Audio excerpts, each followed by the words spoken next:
খারাপ হয়ে গেছি। হাততালি পেয়ে, জনপ্রিয়তার হাততালি পেয়ে আর্ট থেকে দূরে চলে গেছি। প্রত্যেক বাড়িতে হচ্ছে কি বলুন তো? বলুন। কি? কি? বাবা কি কঠিন প্রশ্ন। আমি জীবনে ভাবি নাই। বিশ্বাস করেন আমি জীবনে হুম, এটা হলো সিক্রেট বলে দিলাম। আপনাকে কিছু তো বললাম।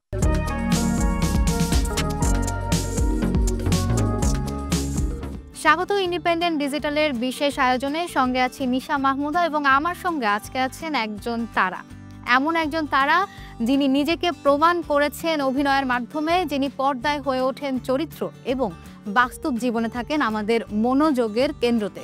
শুধু এই বাংলায় নয়, দুই বাংলায় তিনি দর্শকের ভালোবাসা পেয়েছেন। দর্শক, she is none other than the beautiful, the gorgeous, the evergreen Jaya Ahsan. What a intro. Thank you. কেমন আছেন আপনি? ভালো আছি, আপনি কেমন আছেন? ভালো। আপনাকে খুব সুন্দর দেখাচ্ছে। তাই নাকি? সত্যি? আচ্ছা, সম্প্রতি আপনি ওটিটিতে কাজ করেছেন। ওটিটিতে কাজের অভিজ্ঞতা কেমন? খুব ভালো, খুব ভালো। আমার তো খুবই মজা নিয়ে কাজ করেছি। নিপুণের ডিরেকশন। আমার ইচ্ছে ছিল যে যদি আমি ওটিটিতে কাজ করি তাহলে অবশ্যই বাংলাদেশি ওটিটি দিয়ে আমি শুরু করব। আমি সেটাই শুরু করেছি। ভালো প্রোডাকশন, ভালো director, bunch of good people, bunch of good artists and in a full package. মাউন্টিংটাও খুব ভালো ছিল এবং সবচেয়ে বড় কথা দর্শক বলছে যে আমাকে একটু নতুনভাবে দেখতে পেয়েছে।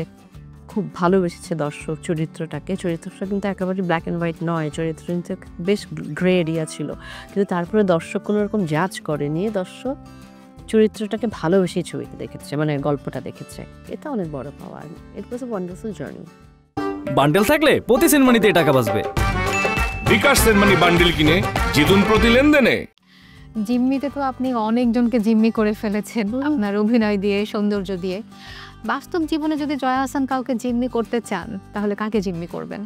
এই কনসেপ্টটাই আমার মাথায় খেলে না। জিম্মি কনসেপ্টটা কোনোভাবেই আমার কনসেপ্টটা মাথায় খেলে না। না, আমি কাউকে জিম্মি তো কোনোভাবেই করতে চাই না। তবে আমি জিম্মি হয়ে যাই, আমি ভালোবাসার কাছে জিম্মি হয়ে যাই, আমি ভালো ব্যবহারের কাছে জিম্মি হয়ে যাই, আমি ভালো কাজের কাছেও জিম্মি হয়ে যাই, কিন্তু আমি কাউকে জিম্মি করতে চাই না আসলে। জয়া আহসান আর্ট শিখতেন, ছবি আঁকা শিখতেন। হ্যাঁ, এখন কি সেটা করা হয় না? খুব খারাপ হয়ে গেছি। হাততালি পেয়ে, জনপ্রিয়তার হাততালি পেয়ে আর্ট থেকে দূরে চলে গেছি। কিন্তু আমার ভালো লাগে, আমার ছবি দেখতে ভালো লাগে, আমার এক্সিবিশনে যেতে ভালো লাগে, আমার মিউজিয়ামগুলোতে ভিজিট করতে ভালো লাগে, সেগুলো জারি আছে। জয়া আহসান গানের সাথেও সম্পৃক্ত ছিলেন? আরে না, ওগুলো সব হয় না যে মারা ছোটোবেলায় সবাই গানের স্কুলে ভর্তি করে দেয়। আমার ক্ষেত্রেও সেটা হয়েছিল, যাতে আমি গানে ভালো মার্কস পাই, যাতে বাংলাদেশের মানচিত্র আঁকতে গিয়ে প্রপারলি আঁকি, ব্যাঙের ঠ্যাং না হয়ে যায়, কাকের ঠ্যাং বনের ঠ্যাং না হয়ে যায়। সেই জন্য শিখতে গেছিল বা শিখতে পাঠিয়েছি। তারপর সেটা আসলে কি এগুলো আমাদের কোনো না কোনোভাবে আমাদের, যেহেতু আমি এখন অভিনয় করি, অভিনয়টাকে তো বলা হয়, বা ফিল্মের অভিনয়টাকে বলা হয় যেটা it's a collective form, art form. তো সব কিছু টুকটাক করে কাজে লাগে। তো কোনো এক্সপিরিয়েন্স জীবনে ফেলনা যায় না আসলে, এটা আমি বুঝলাম। তো আমি ভাবি যে কেন আমি আর্ট শিখতে গেলাম, গান শিখতে গেলাম, কেন আমি পটারি বানাতে পারি, কেন করতে গেলাম? আসলে কোনো কিছুই ফেলা যায় না। সো সব কিছুই আমাদের চরিত্রের জন্য। সবচেয়ে বড় কথা, এগুলো বলুন বা যে কোনো কিছু বলুন, সাইকেল চালানো বলুন, গাড়ি চালানো, আমাদেরকে কনফিডেন্ট করে তোলে। এবং এই কনফিডেন্ট আপনি যত হবেন তত বেশি আপনার অভিনয়ে সেটার দক্ষতাটা আসবে। সবচেয়ে বেশি হেল্প করে আসলে এদিক দিয়ে। বান্ডেল থাকলে প্রতি সেনমানিতে টাকা বাঁচবে। বিকাশ সেনমানি বান্ডেল কিনে জিতুন প্রতি লেনদেনে। আচ্ছা, কখনো এরকম মনে হয়েছে যে একটা চরিত্র করতে যে আমি ওই চরিত্রটার ভেতরে ঢুকে গিয়েছি, এটা ফিল হয়েছে? সব চরিত্রের ভেতরেই তো আমাদেরকে ঢুকতে হয়। আসলে আমরা এটা একটা অনেক দিন ওভার দ্য ডেজ করতে করতে আমরা একটা এক্সপার্টিজম তৈরি হয় চরিত্রের ভেতর ঢোকা এবং বেরিয়ে যাওয়া, তারপর আরেকটা চরিত্রে ঢোকা। কিন্তু এটা আসলে অভিনয় করাটাই তো একটা ম্যাডনেস, অভিনয় করাটাই তো একটা মানে খ্যাপামো আসলে। সিনেমার পোকা যার ভেতরে একবার ঢুকেছে, এই চরিত্র হয়ে ওঠা, চরিত্র হয়ে বেঁচে থাকা। আমি যেটা বিশ্বাস করি যে প্রত্যেকটা চরিত্র, দেখুন আমি তো কোনো প্রথাগতভাবে আমি কখনো অভিনয় শিখিনি। আমি over the project, over the films আমি নিজে আরও পরিণত হয়েছি অভিনেত্রী হিসাবে হয়তো, বা অভিনেতা হিসেবে, অথবা মানুষ হিসেবে তো অবশ্যই। কারণ এই প্রত্যেকটা এক একটা চরিত্র আমি করছি একটুখানি আমার ভিতরে রয়ে যাচ্ছে। পরের চরিত্র যখন করছি বা পরের যে আমার মানুষ হিসেবে যে আমার জার্নিটা, সেখানেও কিন্তু আমি ওই চরিত্রগুলোর ভালো যে জিনিসগুলো আমি ওখান থেকে নিয়েছি বা অ্যাডপ্ট করেছি, সেগুলো আমার সাথে থেকে যাচ্ছে। তাই আমি সবসময় বলি যে মানুষ হিসেবে এবং অভিনেতা হিসেবে দুটো হিসেবেই আমার ডেভেলপমেন্টটা আছে। জয়া আর শারমিনের গল্পের প্রেক্ষাপট সম্পর্কে একটু জানতে চাই। প্রেক্ষাপট তো আপনারা দেখতেই পাচ্ছেন যে এটা প্যান্ডেমিকের সময় করা। প্যান্ডেমিক, এটার ব্যাকগ্রাউন্ডে আছে প্যান্ডেমিক, কিন্তু তার বাইরে দুজন নারীর বোধের গল্প, অনুভূতির গল্প, গল্প ঠিক নয়, অনুভূতিগুলোকেই ক্যামেরাবন্দি করেছেন আমাদের ডিরেক্টর পিপলুয়ার খান। আচ্ছা, যেমন হচ্ছে শারমিন চরিত্রটা নর্মালি আমরা আসলে গৃহকর্মী বলে থাকি, কিন্তু এখানে দেখানো হয়েছে যে সে গৃহকর্মীর বাইরে যেও সে একজন সহযোগী হয়ে উঠেছে বা বন্ধু হয়ে উঠেছে। এটা কি আসলে সমাজকে কোনো মেসেজ দিচ্ছে কিনা? এখন কি আর ওই গৃহকর্মীর কনসেপ্টটা রয়েছে তা তো নয়, আমি তো গৃহ সহায়িকা বলি, এবং তারা আমাদের ফ্যামিলির খুবই ইম্পর্ট্যান্ট একটা অংশ। আমি তো বলি যে তারা আমাদের বাড়ির ম্যানেজার, অফিসে যে ওনার যে ম্যানেজার থাকে, ওরা আমাদের বাড়ির ম্যানেজার, ওনারা আমাদের সাপোর্ট সিস্টেম। উনি টিফিনটা তৈরি করে না দিলে, আমার বিছানাটা না গুছিয়ে দিলে টাইম মতো, না হেল্প করলে আমি কোনোদিনই টাইম মতো শুটিংয়ে আসতে পারতাম না, কাজ করতে পারতাম না। খুবই বড় একটি মানে জায়গা কিন্তু আমাদের সহায়ক হিসেবে যারা রয়েছেন, সেটা হতে পারেন আপনার বাড়ির সফার, সেটা হতে পারেন আপনার বাড়ির যে কেয়ারটেকার যিনি দেখাশোনা করছেন, দেখভাল করছেন, অথবা আপনার মায়ের নার্স, সবাই খুবই ইম্পর্টেন্ট একই সাথে। এবং আমার মা নিজেও তো গৃহ সহায়িকা, মানে বাড়ির কাজ তো আমার মা নিজেও করেন, আমিও সময়তে করি। শুধু যে তাদেরকে আমরা একটা ট্যাগিং করে দেব, সেটা অনেক পুরনো এবং সেটা তো এখনকার দিনে আর সেটা মোটেই গ্রহণযোগ্য নয়। বান্ডেল থাকলে প্রতি সেনমানিতে টাকা বাঁচবে। বিকাশ সেনমানি বান্ডেল কিনে জিতুন প্রতি লেনদেনে।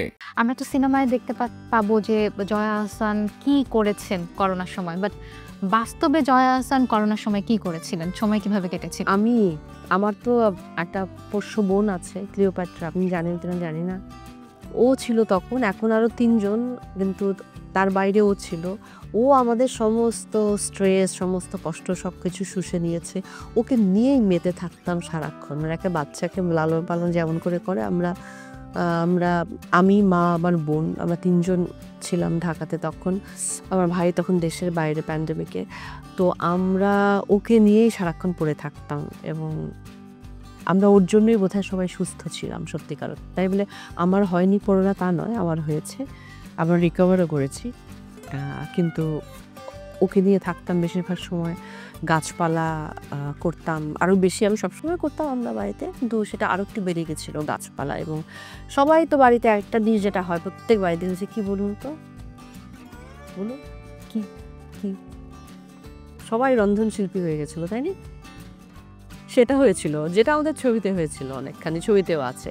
আমরা প্রচুর রান্নাবান্না করি, ফুড এবং খাবার দাবার আমাদের এই জয়া শারমিনে খুবই ইম্পর্ট্যান্ট একটা বিষয়।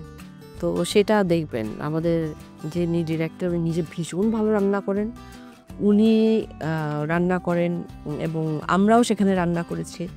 তো অনেক স্পেশাল কিছু ডিশ আপনি দেখতে পাবেন এই ফিল্মে, যেটার ইনোভেশন হয়েছে শুধু এই ছবির জন্য। এটা সিক্রেট বলে দিলাম, আপনাকে কিছু তো বললাম। আপনার কথা থেকে ক্লিওপেট্রার কথা আসলো, বা আপনার হচ্ছে গাছপালার কথা আসলো। আপনার ফেসবুক থেকেও দেখা যায় যে আপনার ছাদ বাগানের বিভিন্ন সবজি নিয়ে আপনি পোস্ট করছেন, বা আপনার যে পোষ্যটা আছে সেটা নিয়ে পোস্ট করছেন, বা প্রাণীদের প্রতি যে অত্যাচার হয় সেগুলো নিয়ে আপনি সবসময় সোচ্চার ছিলেন। এই বিষয় নিয়ে যদি দর্শকদের উদ্দেশ্যে কিছু বলতেন। এটাকে আমি খুব গ্লোরিফাই করতে চাই না, এটাই তো স্বাভাবিক। পৃথিবীতে তো আর শুধুমাত্র আমরা বাঁচবো না, মানে আমাদের নিয়ে তার সোসাইটি না, সোসাইটির অংশ তো সবাই, গাছপালা, পশু পাখি সবাই আমাদের সোসাইটির অংশ। কিন্তু তো এখনকার দিনে সবাই তো অনেক অনেক অ্যাওয়্যার এসব বিষয় নিয়ে, এখনকার ইউথ জেনারেশন। বাট তারপরেও আমরা আমাদের জায়গা থেকে চেষ্টা করছি। সবটুকু পেরে উঠছি না, আশা করি পেরে উঠবো বা হবে, এটা ধীরে ধীরে তৈরি হবে, আমি চেষ্টা করে যাচ্ছি। তো সবাই যদি আমাদের জায়গা থেকে, অবস্থান থেকে সচেতন হই, তাহলে এটা আরেকটু সহজ হয়ে যাবে, আমাদের যে স্ট্রাগলটা আমরা যে রাস্তাটা এগোচ্ছি সেটা আরো সহজ হয়ে যাবে। বান্ডেল থাকলে প্রতি সেনমানিতে টাকা বাঁচবে। বিকাশ সেনমানি বান্ডেল কিনে জিতুন প্রতি লেনদেনে। আচ্ছা, আবার একটু অভিনয়ের প্রসঙ্গে আসি। আপু, আপনি দুই বাংলাতেই জনপ্রিয়। আপনি ওপার বাংলায় কাজ করেছেন, এপার বাংলায় কাজ করেছেন। দুই বাংলায় আপনার কি মনে হয় যে টেকনিক্যাল বিষয়গুলো বা সার্বিক শুটিংয়ের পরিস্থিতি আসলে পার্থক্যটা কীরকম, বা আপনার এক্সপিরিয়েন্স কেমন? দেখুন, পার্থক্য সেই অর্থে বড় কিছু নেই। ওরা বাংলায় কথা বলে আমরাও বলি, ওরা শুধু জল বলে আমরা পানি বলি। এর বাইরে আসলে যে খুব পার্থক্য তা নয়। স্ট্রাকচারালি ওরা আরেকটু গোছানো, আমরা খানিকটা অগোছালো, কিন্তু আমরা অনেক ভালোবেসে কাজ করি এবং আমাদের সিনেমাগুলো বেশ ভালো হচ্ছে। ফেস্টিভ্যাল সার্কিট বলুন বা ওয়ার্ল্ড মুভিসের জায়গা থেকে বলুন, আমরা একটু একটু একটু করে এগোচ্ছি। ইভেন আমাদের এখন আমাদের কমার্শিয়াল ফিল্মগুলো খুব ভালো হচ্ছে, যেটা কিনা খুবই আশার বিষয়। তো স্ট্রাকচারালি আসলে এটুকুই ডিফারেন্স। আচ্ছা, আরেকটা প্রশ্ন করতে চাই। কলকাতায় আপনি যে ধরনের সিনেমাগুলো করেন সেই সিনেমাগুলো হাউসফুল যায়, সিনেমাগুলোর দর্শক অনেক। বাংলাদেশে কেন এখনও একটু আর্ট ফিল্ম টাইপের বা যেগুলো ফুল কমার্শিয়াল না, এ ধরনের ফিল্মের দর্শক এখনও সেভাবে তৈরি হয়নি কেন? এটা তো একটা চেঞ্জেস হয়। আসলে দেখবেন যে কলকাতায়ও আগে বাংলা ছবিগুলো সেরকম সেই অ্যাকশন ধর্মী অবাস্তব গল্প এগুলোই ছিল, কিন্তু ধীরে ধীরে মিডল যে ছবিগুলো সেগুলো হচ্ছিল কমার্শিয়াল ছবি হয়ে উঠেছে। বা আমি যে বিসর্জন করেছি, একদিন ছিল রাজা করেছি, রাজকাহিনী করেছি, অথবা ক্রিসক্রস করেছি, ওগুলোই কিন্তু ওখানকার কমার্শিয়াল ছবি। ওগুলোকে আর্ট হাউস ছবি বলে না, ওগুলোই কমার্শিয়াল ছবি। কারণ ওই পুরোপুরি কমার্শিয়াল ফরম্যাটে যে ছবিগুলো করা হয় ওগুলো বর্ডার এরিয়া ছাড়া ওগুলো কেউ মানে পয়সা দিয়ে টিকিট কেটে দেখতে আসে না কলকাতায় হলে, বরং এই ছবিগুলো মিডল ছবিগুলো দেখতে আসে। আমাদের এখানেও এই মিডল ছবিগুলো খুব দরকার, যেখানে আমাদের কমার্শিয়াল এবং শিল্প এই দুটোর ব্লেন্ডিং হবে। তখন আমাদের ছবিগুলো আরও বেশি লোকে দেখবে, সবাই তখন আরও বেশি হলে গিয়ে দেখবে, মিডল ক্লাস আরও বেশি ছবি দেখবে। বান্ডেল থাকলে প্রতি সেনমানিতে টাকা বাঁচবে। বিকাশ সেনমানি বান্ডেল কিনে জিতুন প্রতি লেনদেনে। এই যাবৎকালে আপনি যত চরিত্রে অভিনয় করেছেন, আপনার এমন কোনো ড্রিম ক্যারেক্টার আছে যেটাতে আপনার এখনো মনে হয়েছে কাজ করা হয়নি বা আমি কাজ করতে চাই, এই টাইপের একটা ক্যারেক্টার? এক্স্যাক্টলি সেটা বলতে পারবো না, তবে শহীদ জননী জাহানারীভাবে চরিত্র করতে ইচ্ছা হয় মাঝে মধ্যে, সেটা আমার খুব করবার ইচ্ছে। আরও এমন কিছু চরিত্র আছেন আমাদের দেশের, সেইটা করবার ইচ্ছে আমার। কিছু আপনার মানে কি বলবো, বায়োপিক কিছু কাজ করবার আছে, হিস্টোরিক্যাল কিছু ক্যারেক্টার, সেগুলো করবার ইচ্ছে আছে। সেগুলো করতে ইচ্ছে হয় মাঝে মধ্যে, মনে হয় সেগুলো করি, এবং কিন্তু সেগুলো করলেই হলো না, সেগুলো ঠিক ডিরেক্টর, ঠিক মানুষ, প্রজেক্টটা ঠিক হতে হবে এবং যাতে মনে রাখে মানুষ। জয়া আর শারমিন আপনি প্রডিউস করেছেন, আপনার ইন ফিউচার এরকম আরও কোনো প্রজেক্টে প্রডিউসার হওয়ার ইচ্ছা আছে কি? হ্যাঁ, আমি তো প্রডিউস করি, যে আমার সিটি সিনেমা থেকে তো অনেক প্রডিউসার না, মানে আমাদের নন ফিকশন হচ্ছে, ফিকশন হচ্ছে, ওয়েব সিরিজ হচ্ছে, অনেক কিছুই হয়। তো ফুল ফিচার ফিল্মও আরও আসবে, ফেরেশতা আছে সামনে, আরও আছে।